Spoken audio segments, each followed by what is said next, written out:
Hi, what's up guys, Thomas here, and in this video, you're gonna be learning the top 10 handheld camera movements that are gonna make your shots epic. Now, handheld camera movements are still my go-to when making videos. With all the hype around new gimbals coming out, I think it's actually more and more important to emphasize how effective handheld camera movements can still be, and I still think they're the #1 skill set for a filmmaker to have in their toolkit. Now, this is because, #1, handheld camera movements can give a look and a feel that you actually can't get with gimbals, and #2, they are easier, cheaper, and also less effort than using a gimbal. Now, whilst this may sound kind of lazy, actually for us life capture filmmakers out there who maybe just want to go on a trip, make a video about it, it's not always practical to be lugging around a heavy gimbal that you're worried about damaging because it's expensive and is quite hard to control and use, especially if you're not experienced. So the gear I'm going to be using for this demonstration is actually going back to the Sony a7S II, and I'm going to be using these two lenses today because they are quite wide. So here we've got a 35, which goes down to 1.4, and here we have a 14mm, which goes down to 3.2, and that's a pretty low aperture for such a wide lens. It really gives an amazing depth of field. It gives a really shallow depth of field look that I love when shooting handheld. Now, I know everyone's talking about this ongoing debate, does your gear matter? Can you do everything with a phone, or do you need this fancy equipment? Just to add to the other side of the argument, I'm also going to be getting some shots with my phone, which is a Xiaomi Mi 8, and it's going to be interesting to compare some of that footage at the end of the video, so stick around for that. So quickly, before we get into these 10 shots, we're going to break them up into 2 different categories. This is really important because each category has a slightly different strategy. So the first category is gimbal replacement shots. We're actually going handheld, but we're trying to make it look like as if we had a gimbal. So we're going to be doing single directional movements, as I like to call them, and it's all about having super steady hands and actually trying to portray the fact that you might have had a higher production value than you actually did. So maybe if you're on a budget, you don't have a gimbal, you can kind of fake it as if you did have a gimbal. Category #2 is when we're owning the fact that we're going handheld and we're actually making the most and we're emphasizing the handheld feel that we have. And this is when we're going to be getting some unique looks, feels, and textures in our shots. So first up are the gimbal replacement moves. So with these, we're going to be turning the inbuilt stabilization in our camera on. The reason for this is because we are doing single directional movements, so the inbuilt stabilization is actually going to support that and help it look slightly more gimbal-like. All right, so we're all set up, but first, I need somebody to film. Let me just see if Paolo's around. Hey, Paolo. Yeah, I'm just filming a video. Would you mind being a model? So I see you now. Yeah, I'll see you now. Perfect. All right, so the first shot is the push forward. Now for this, very importantly, I've got the camera strap around my neck. Now I'm going to be pulling this taut, which is going to give me another axis of stability, and Paolo's just going to walk slowly this way. And we're going to move forward slowly, shifting our weight, keeping the camera strap pretty taut, and that's going to look nice. It's a great way to establish a scene because we're bringing the audience in. 1, 2, 3, 4, 1, 2, 3, 4, vamos! Handheld camera movement #2 is the pull out. So this is very similar, except we're going to be doing the same thing in reverse. So Paolo's going to be walking this way very slowly. Nice. Okay, with that one, we did the same thing. We're just leaning from forwards to backwards, and it's not obviously as much, you can't get as much range of movement as a gimbal. The gimbal, you could be doing this. However, with this shot, all we really need is 1 or 2 meters to get the camera movement in there, and it's what the camera movement is saying that is important.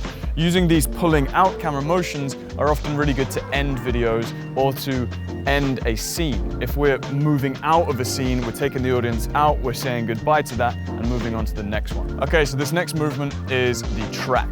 Now what we're going to be doing is putting our weight on our left foot here, pressing record, and we're going to be shifting our weight from side to side whilst keeping our shot on Paolo there. We're going to do that one more time, making sure we keep the camera strap nice and taut.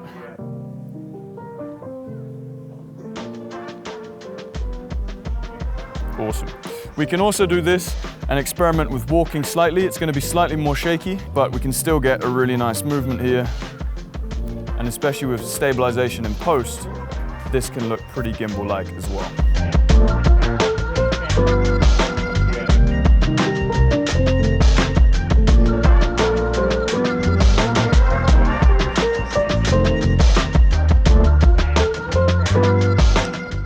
shot number 4 is something I call the tracking pan. Now, the number one mistake that beginners do is they have a nice view in front of them, so they just do this. We're gonna pan across the whole thing. This often looks pretty amateur. So what we can do is put kind of a track in there. A track would just look like this, keeping the camera in one place.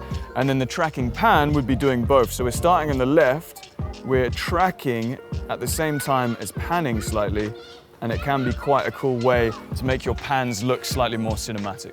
So again, we're starting from left on weight on one leg here, and we're moving the camera whilst shifting our weight and actually physically moving our body from left to right, and then ending the shot there.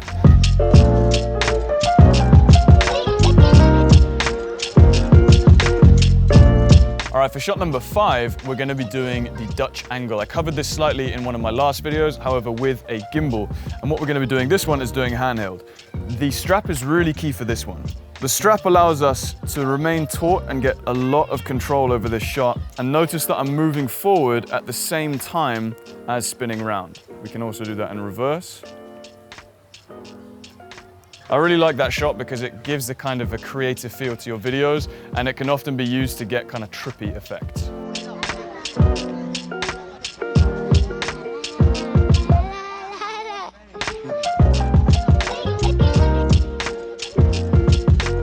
All right, so shot number 6 is the push into focus. To emphasize this even more, I'm gonna change from my 14, which I was using, to my 35, which can go down to 1.4 aperture. So how's life, Paolo? How are you doing, man? I'm good, mate. Just observing birds. So when we're pushing into focus, the most important thing to do is get the focus first. So we're gonna come nice and close into Paolo here, and notice that just his eyes are in focus. This is what's really nice about having a 1.4 aperture. So now what we're gonna do is remember more or less where that was, so right here, and we're gonna start further back, and then when we come back in, nice and steady, we get to that same spot, and it's kind of like this really great way to get a portrait of somebody, but you can also do this effect with objects. And what you can also do is pull out to focus. This is a kind of a bonus shot here, but we could start kind of blurred, and then as we pull out, he comes into focus. So again, starting out of focus, pulling out, coming into focus like this. And if you do this slightly more slowly and steadily, it can create a cool effect as a nice portrait of somebody. Okay, so now we've finished the gimbal replacement moves. I just want to get a couple of these on my phone so you guys can judge how good the camera quality is. Okay, so we're going really close to Paolo's face. We're getting him in focus. We're pulling out so he's nice and blurred. And then we're pushing in to get him in focus again. Not bad, eh? We'll do that one more time. And pushing in here.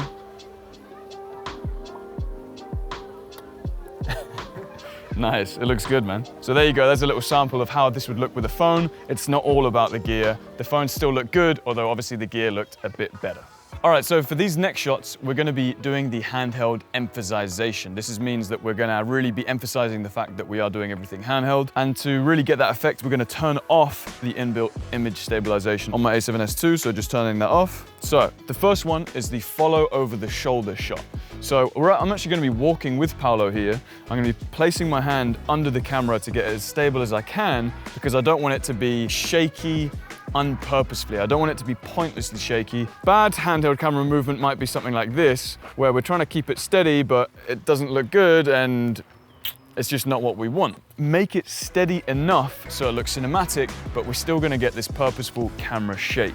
We're gonna be lining it up with Paolo here, bending the knees. We're just gonna be getting a nice amount of camera movement in there that shows we've kind of got this run and gun feel, but because we've got good hand position on the camera, we're bending our knees, it's not overly shaky, so it still has this cinematic edge.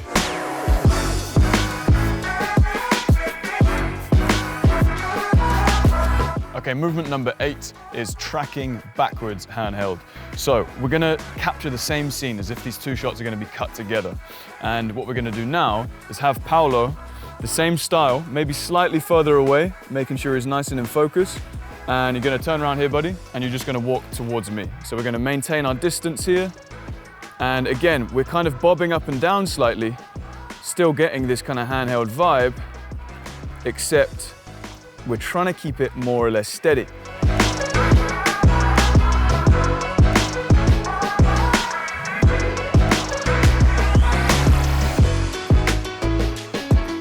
Okay, shot number 9 is going to be a dolly into a whip pan. Now, of course, you can do a dolly movement with the gimbal or whatever, but it's quite hard with the gimbal to do a dolly movement that then whips to the right or whips to the left. Why would you want to do this? It's because when you whip, you can then perform an in-camera transition to the next shot where you whip into it, which is going to be shot number 10. So let's just go over that. Shot number 9, we're going to be dollying in like this and then whipping to the right. Okay, this leads us into our last shot, shot number 10, which is going to be the whip pan into, and then this is going to be an object tracking shot. So you see these kind of shots a lot in Daniel Schiffer's videos, the way that he will find an object and then follow that object, such as a knife on a chopping board or a smoothie. He'll be kind of reacting to the movement of that object. So we're going to do that here with Paolo's phone, except the difference here is we're going to whip pan into it and then follow it. So let's give this a go. I'm going to go 3, 2, 1, go. Okay, I didn't get that at all. 2, 1, go. 2, 1, go. Hey, what's up, G? I think this was good, eh?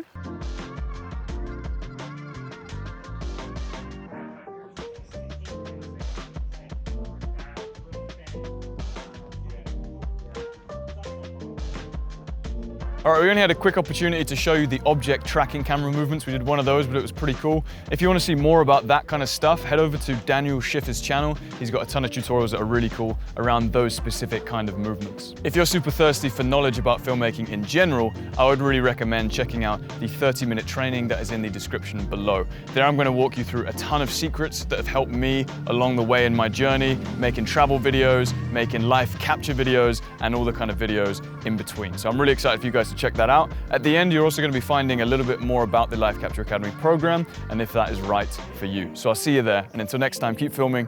Bye-bye. É o Paulo. Every step I'm soaking up the heat.